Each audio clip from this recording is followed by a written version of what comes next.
Let's go. You lead the way. Where are we headed? Towards a net zero future, of course. Cleaner water, more electricity, a sustainable society. That's the destination we've set ourselves. This we know. Yes, we know exactly where we're going, but we need to get there quicker. So, let's build on the progress we've already made by working and walking together. With the right partners, tools and ideas, we'll become an unstoppable force. This we know. Right now, there are businesses who are putting technology and sustainability at the heart of everything they do. Brave leaders turning maybes into realities and building something better for everyone. Now is the time to look to the future and reinvent ourselves today, empowering others to do the same tomorrow.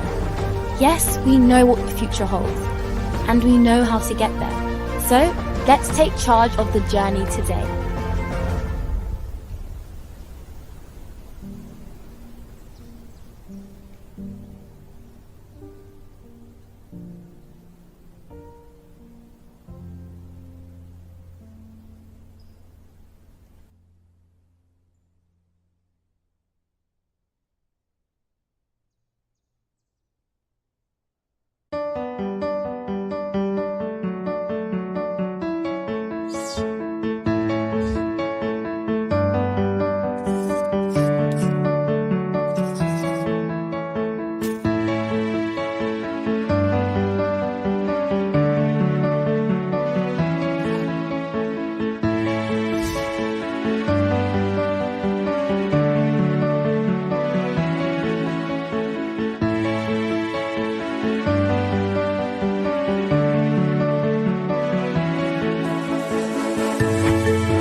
Welcome to our school board meeting. Namaskar. Hello. Hi.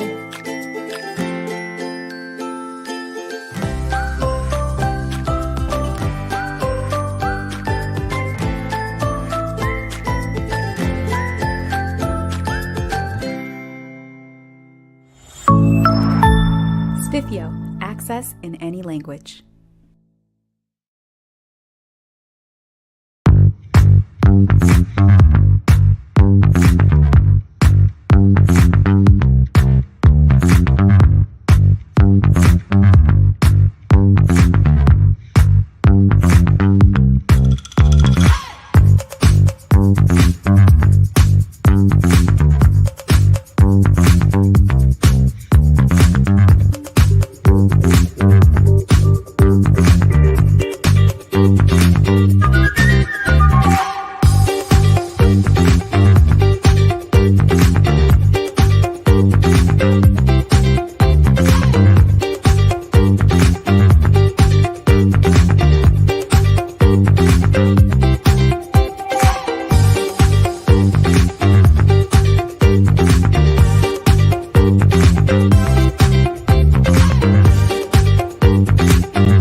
Hello, everyone. Welcome to our conference. This is Emilia Lascar School, speaking from Chile.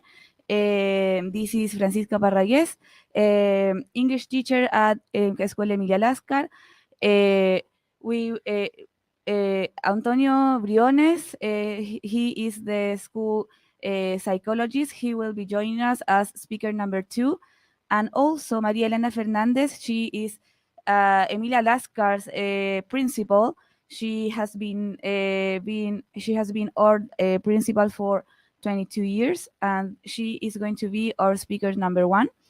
We would like to thank you all for coming to our presentation, and we would also like to remind you to please, if you're joining us through Twitter or Facebook, to join with the World Edu Week hashtag.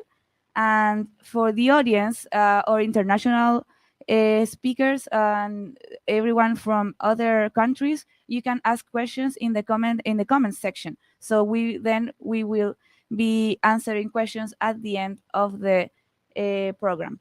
Para nuestros hablantes de español, bienvenidos a todos. Esperamos que nuestra presentación les ayude mucho. Les recordamos que pueden hacer preguntas por la sección de comentarios. Están unidos a nosotros, bueno, yo, la hablante, la moderadora Francisca Parragués, profesora de inglés de la Escuela Emilia Lascar, Antonio Briones, el psicólogo de la Escuela Emilia Lascar, y la directora de nuestra escuela, la señorita María Elena Fernández. Thank you very much. So, we would like first to start with a brief introduction to our first speaker, María Elena Fernández. She has been the director of Emilia Lascar School for more than 22 years. She is a state teacher in basic general education with a mention in language and in Spanish. She graduated from the University of Chile. She has a degree in education, and she has been chosen as director through the national contest for school management. Thank you, Miss María Elena. So please, would you be able to present our school and the context of our school? Por favor, directora, si puede presentar el contexto de nuestra escuela a los demás espectadores. Tengan ustedes muy buenas tardes. Un grato placer estar en esta transmisión y un honor presentar a la Escuela Emilia Lascar de Peñaflor. Somos una escuela pública, una escuela municipal, que está en la comuna de Peñaflor, a 30 kilómetros de la capital, Santiago de Chile. Esta escuela cuenta hoy día con 1.100 alumnos aproximadamente. Ellos son de una condición social vulnerable, pero, ¿cómo se llama?, con una motivación y un trabajo de cada estudiante y su familia para avanzar en la vida en el aspecto académico. Y es por eso que nuestra escuela Emilia Lascar, dentro de la comuna, tiene una alta valoración de la comunidad en general. Tenemos una matrícula constante y una asistencia constante, por lo tanto nos permite realizar un buen desarrollo labor técnico-pedagógico.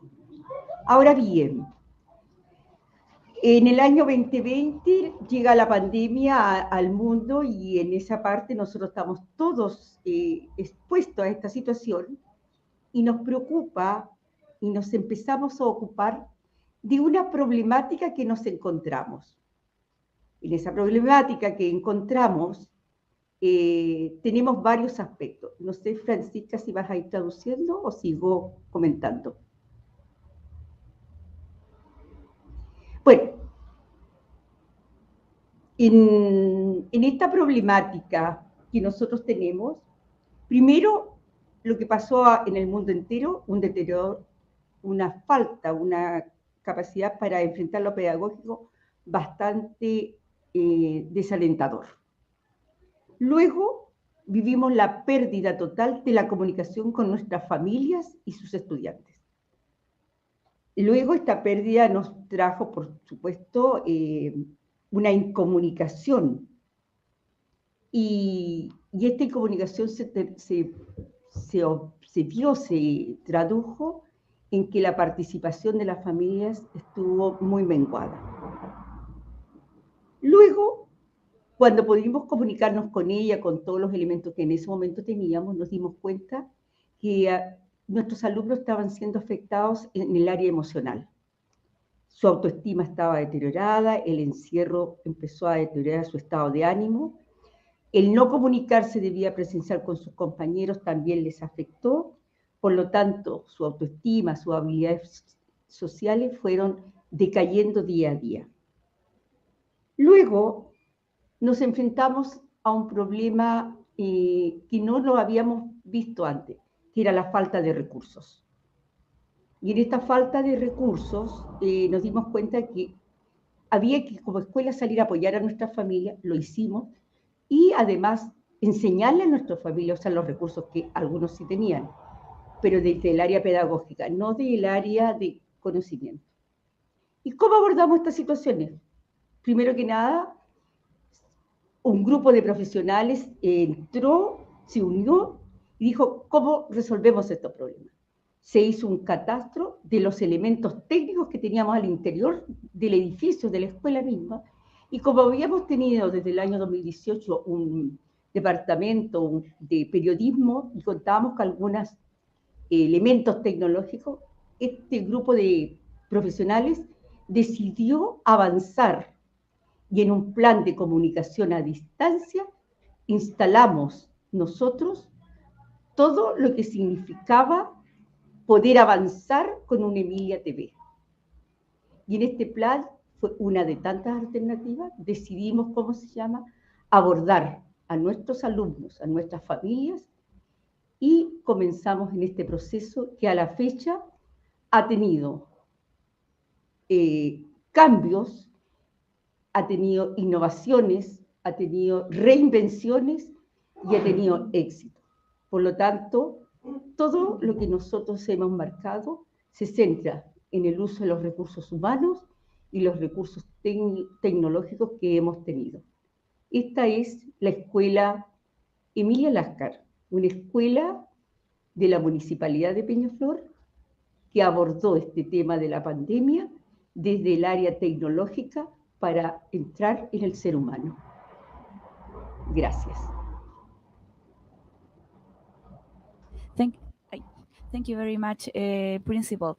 So, as a way of contextualizing our school and the challenges we faced as a school community, the Emilia Lascar School is a public school in the Peñaflor district, 40 kilometers from Santiago, Chile, which is our capital city.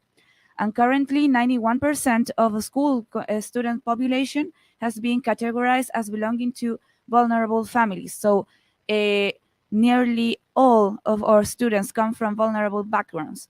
With help of the staff, the school staff, we have been able to grow the school's academic reputation within the wider community in our Peñaflor district. The school has increased the enrollment rate over the years thanks to this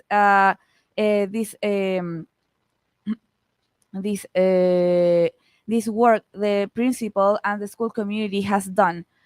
However, during the pandemic, we faced this huge problem that I think it's common for everyone, regardless of the context, of getting our students to engage with their educational process from home due to a lack of access to technological devices and tools.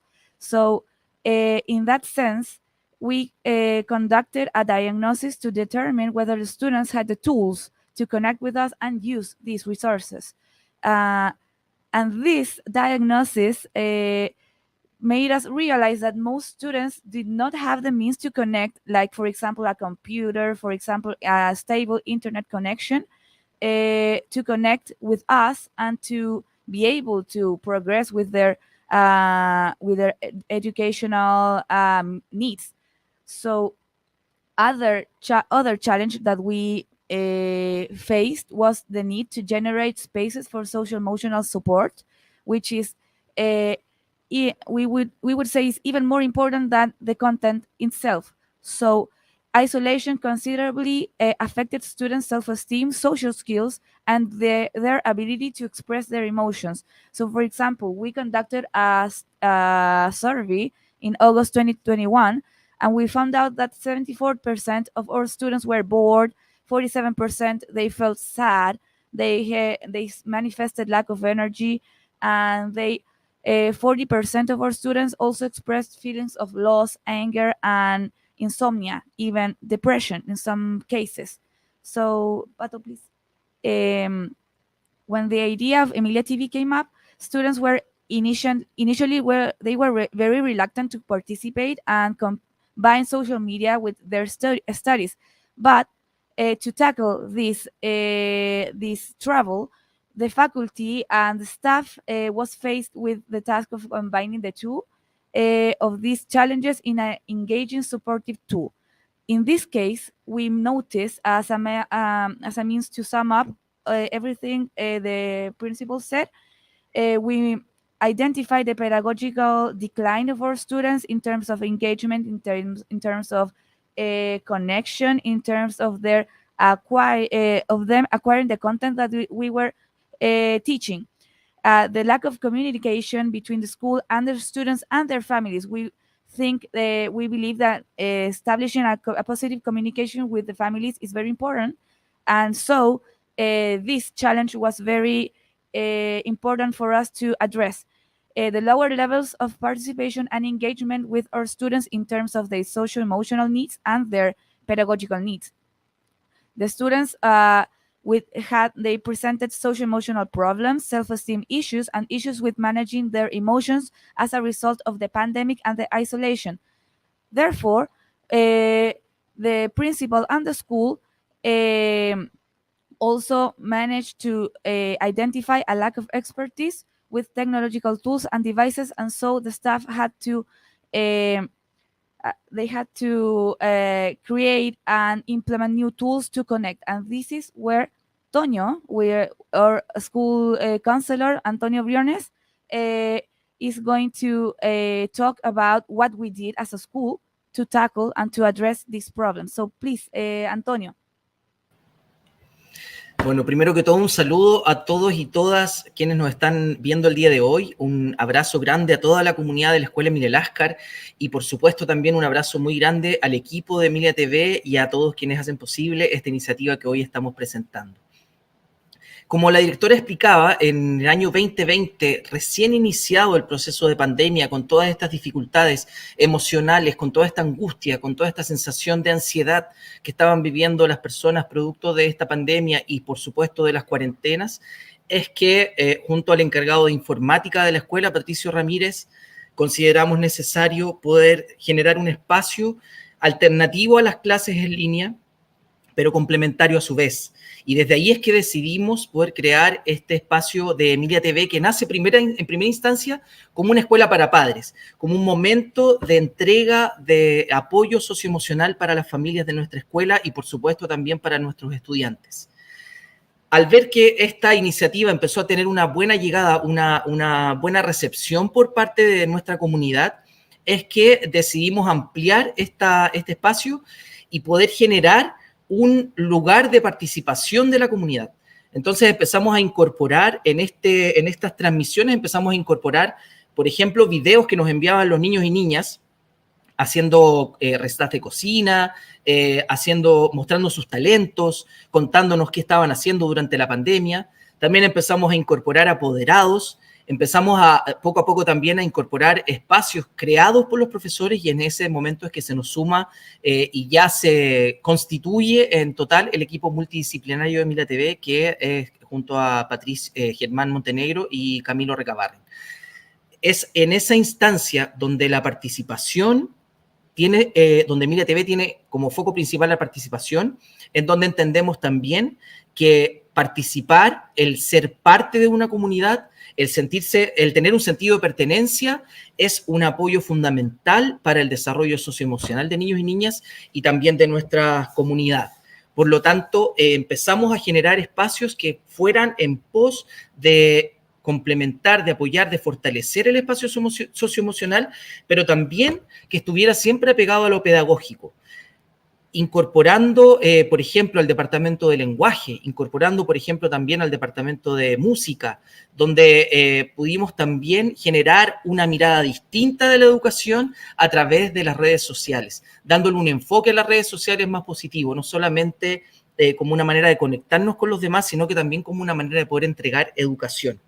Desde ahí es que también, al generar este sentido de pertenencia, generando este espacio de participación, nos enfrentamos a los cambios que fueron poco a poco modificando nuestro modo de vida. Dejamos las cuarentenas totales y empezaron las clases presenciales o semipresenciales. En ese momento nosotros pudimos postular al Elige Innovar, ganamos en el área de imaginación digital y ahí, gracias a ese apoyo, nos dimos cuenta que podíamos enfocar nuestro trabajo hacia generar habilidades desde el área tecnológica, entregando a nuestros estudiantes habilidades para editar, para grabar, habilidades de sonido, pero también habilidades socioemocionales, habilidades sociales y, por supuesto, esta posibilidad de poder mirar estas redes sociales desde una manera más crítica, el poder identificar que Internet, si bien es algo muy positivo, también requiere poder tener una mirada crítica constructiva que permita poder manejar los contenidos, entender los contenidos de mejor forma. Entonces, Emilia TV, a modo de resumen, es esta iniciativa, una iniciativa audiovisual que tiene como foco el apoyo socioemocional, el generar participación y entregar herramientas y habilidades para nuestros estudiantes y la comunidad de la escuela. Thank you, Antonio. Emilia TV is an audiovisual space that was born in April 2020 in the hopes that the relationship between the school and the wider community would strengthen due to the area's lack of access to strong technological tools. So in this sense, we disconnected from our school and our school disconnected from our wider community, parents and most importantly, students. Many of our students actually didn't even have access to a good internet connection. So if we implemented long distance learning, we had to manage the tools to make the school come to our students. In that sense, at first, this was an initiative by Antonio and by Patricio Ramirez, who is also part of the IT team of our school. They started, Emilia TV started as a Escuela para Padres, parents school. So they managed to provide parents with tools to manage these times of isolation and how to better help our students manage their own emotions and maybe also their learning. And this initiative provided a playful and a dynamic space to help develop students' learning. And so it went on to become a unique and unprecedented resource in the Peñaflor district. We were the first school to implement this. And on time, other teachers also started to join this initiative. We have Camilo Recabarren and we have Germán Montenegro, which they are also teachers of the school, and they also joined this project as part of the IT team. And so they started to roll on with this project. So after that, this project opened up to other teachers. So for example, the Spanish department, the music department, and so everyone started to join this project to create content, but also this allowed our students to generate content. So while we were away, they were engaged with our community, but they also were learning and they were also showing what they could do. So initially, only the faculty created and broadcasted the content for Emilia TV, but students began designing their own segments. So they arranged interviews and they filmed content on issues. So for example, they found in the issues they found interesting, for example, journalism, gender identity, healthy lifestyles, and so on and so forth. Upon realizing that students and their families would be best reached through a combination of social media platforms, we started streaming through Facebook, and then we moved to YouTube. Emilia TV, as I said before, we started in Facebook, then we moved to YouTube, so we could reach a wider audience.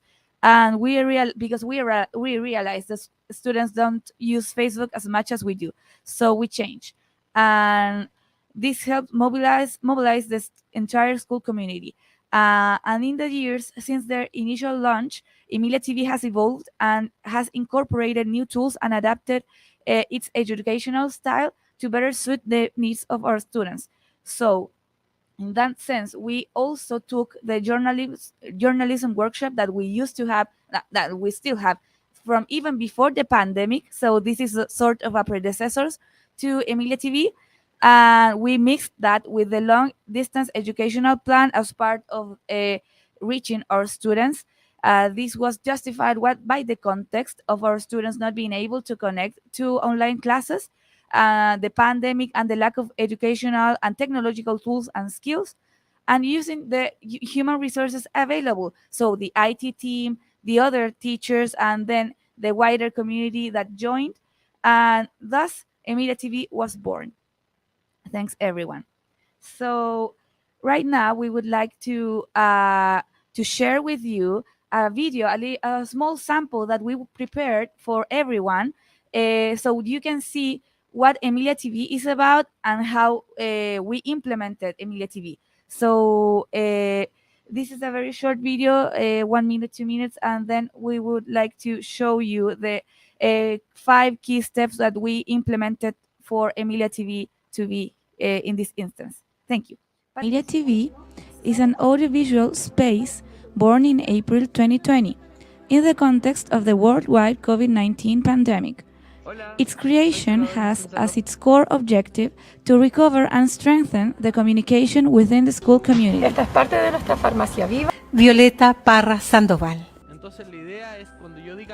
Thanks to the positive reception this initiative had in our school community, Emilia TV started to incorporate several different topics of interest to our students: gender identity, healthy habits and lifestyle, emotion management, physical activity, citizen training, culture and education, among others. Along time, our project started to transform the relationships within our school. Emilia TV promoted and boosted the integration of new technologies and mass media as pedagogical tools at the service of their learning process, and it also became a source of renewed motivation for our students. At first, I was really reticent to participate in this. I did not want to be interviewed or to be filmed. I've always been more reserved, but truth be told, this has been a very helpful medium to keep in touch with our students. I feel like everyone should watch Emilia TV, even if they aren't part of our school community, because this is not only for entertainment, but it also helps with our learning, and we really have fun with it. For example, we are watching the show and we see our class in it, and then there's a conversation about it. That's really fun.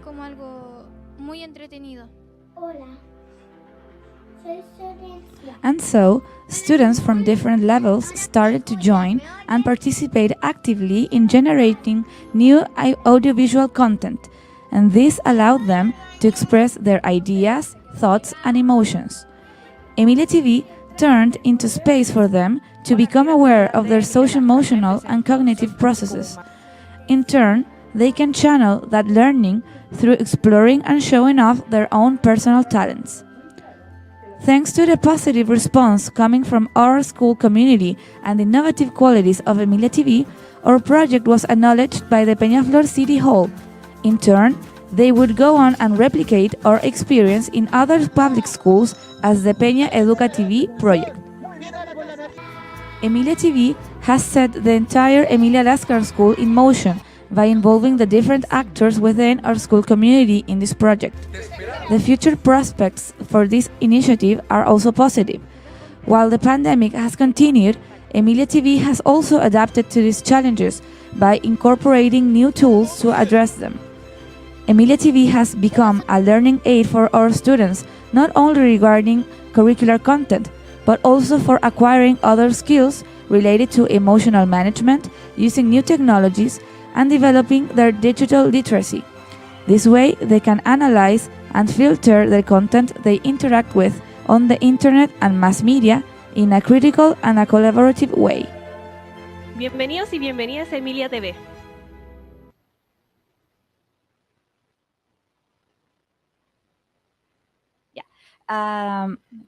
¿Sí? Yeah. So this brief video was to illustrate for everyone what the Emilia TV project is, what we aim to become, and what the history behind it. Um, we started very small. Started as a response to the pandemic, and then we grew and grew, and we also managed to win some national level contests such as the Elige Innovar contest here in Chile, and so on. We expect to keep improving and to keep working with our beautiful project that is Emilia TV. Now I would like to show you the key 5 steps that we implemented for other schools to replicate this beautiful project. So, for example, our first step was to identify the problems we were facing as a school community. And this involved difficulties in communicating with our families and the significant degree of anxiety caused by the pandemic. So this was first reported by the head teachers of each level, who from a distance they try to provide emotional support required by our students. The second step we took was live transmission.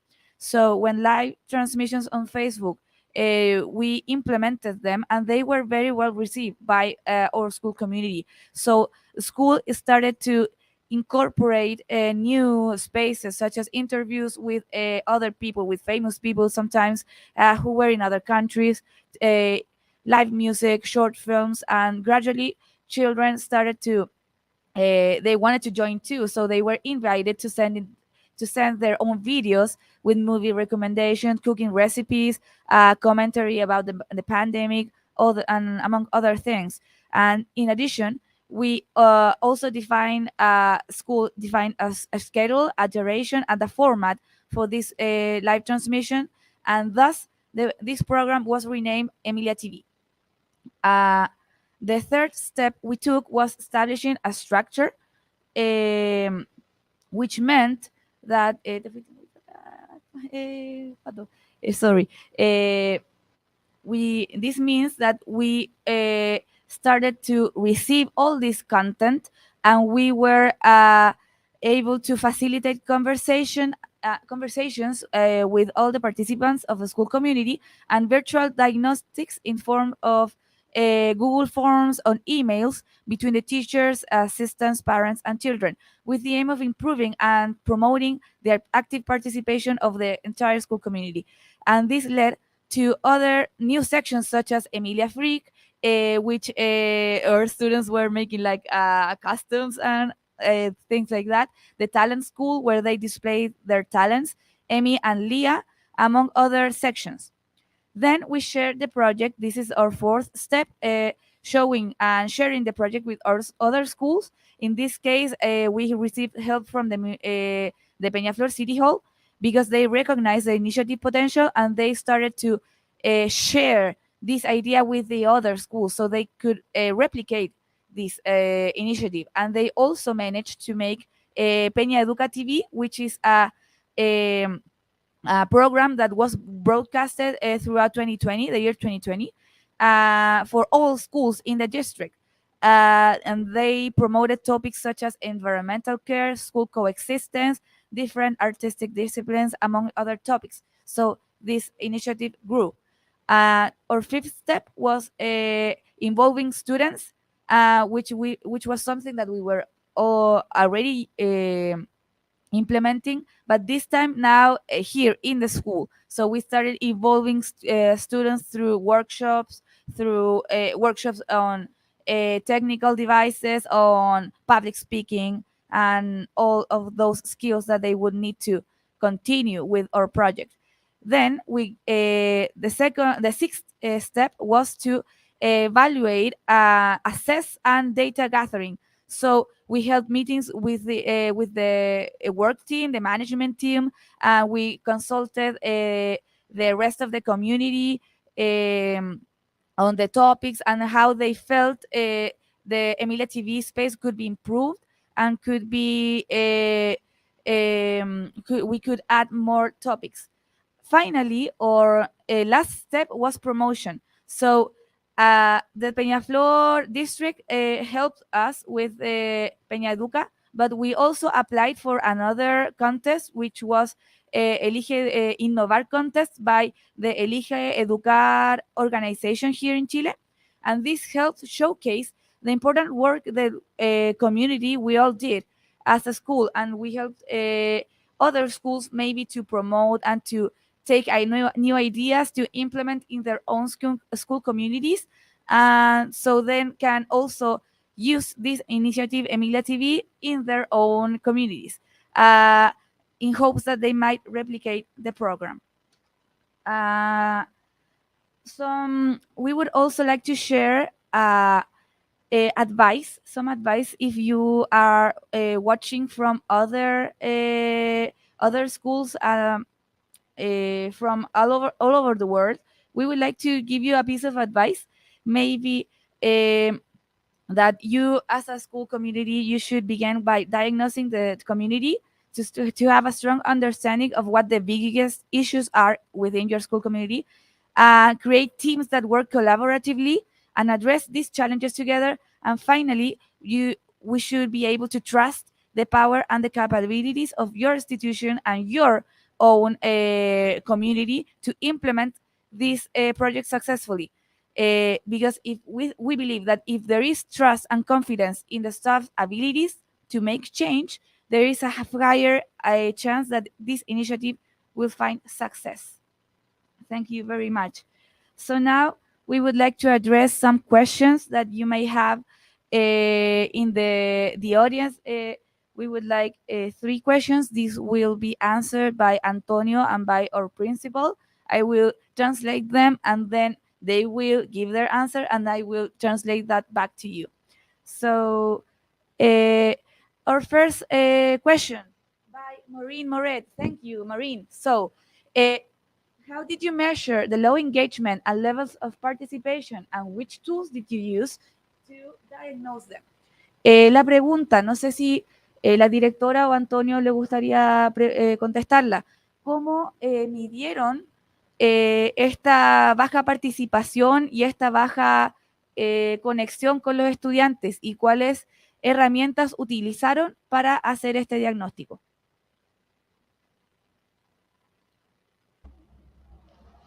Bueno, ¿cómo se midió esto? Fue justamente por no tener contacto y tener que relacionarnos con la familia de manera presencial, es decir, visitando algunos hogares para poder saber qué sucedía en ellos.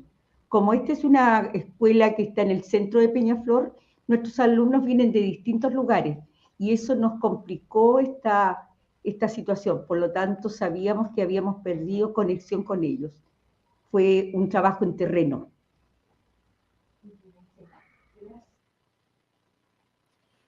Thank you, Maria Elena. So what Maria Elena was saying, that we did a field work, actually. So after diagnosing and noticing this lack of communication at the severed relations with the school community, the families, and our students, given that we are a school that we are located like right in the middle of our district, we are near everything, so we are very close to everything. So we were able to diagnose through field work. So the school visited our students, those who had major several worse levels of communication. We were able to visit them and diagnose their community, their communication tools and their internet connections, so then they could report back to us, and then we took all of that into consideration to improve our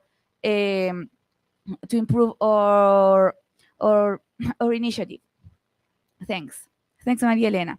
We would like to share another question. This question is in Spanish, and I will translate for our international community. Which is the biggest challenge you faced at the beginning of the implementation of this initiative? ¿cuál es el desafío más grande que encontraron al comienzo de la implementación de esta iniciativa? No sé si Antonio puede contestar o María Elena.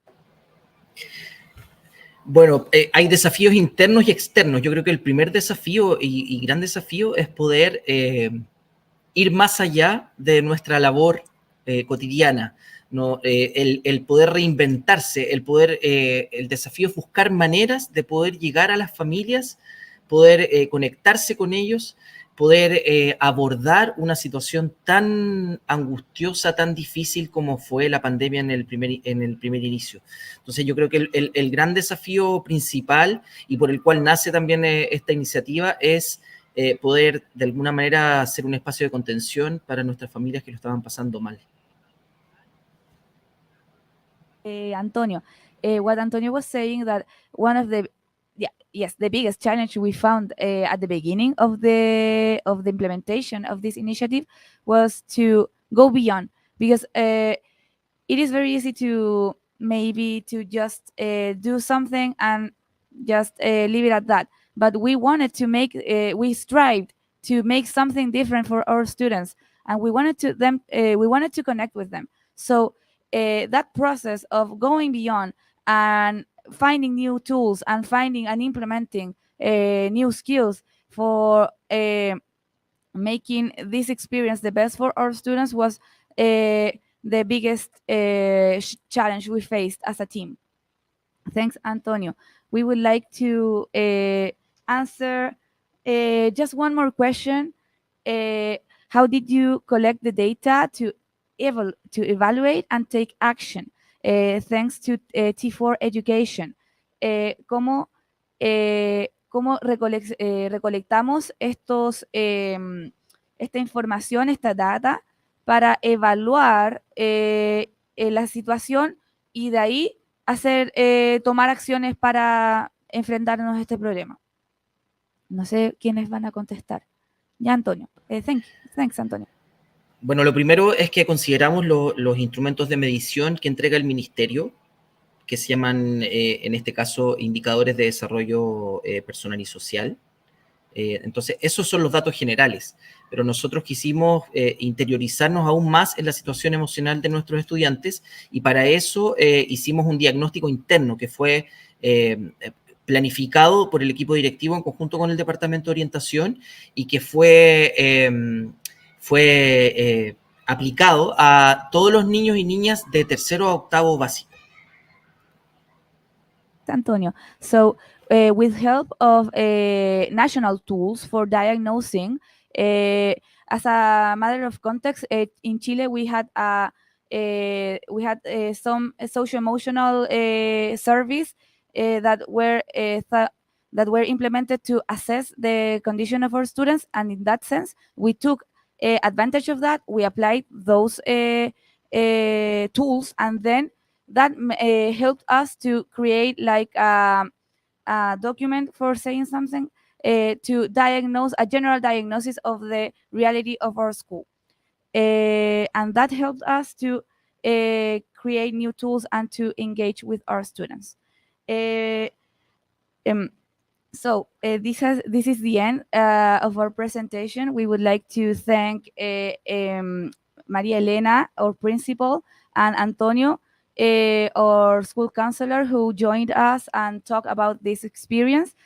We would also like to thank T4 organization for this beautiful opportunity for us to showcase our experience. And most importantly, we would like to thank the audience for your questions and your comments. So thanks everyone for coming to our conference. We hope that this experience you can replicate it in your context, and that this conference has been of great help for you to get in touch with your school community. Thanks everyone, and have a good evening, good night, good afternoon, wherever you are. Thanks everyone. Ahí me despedí de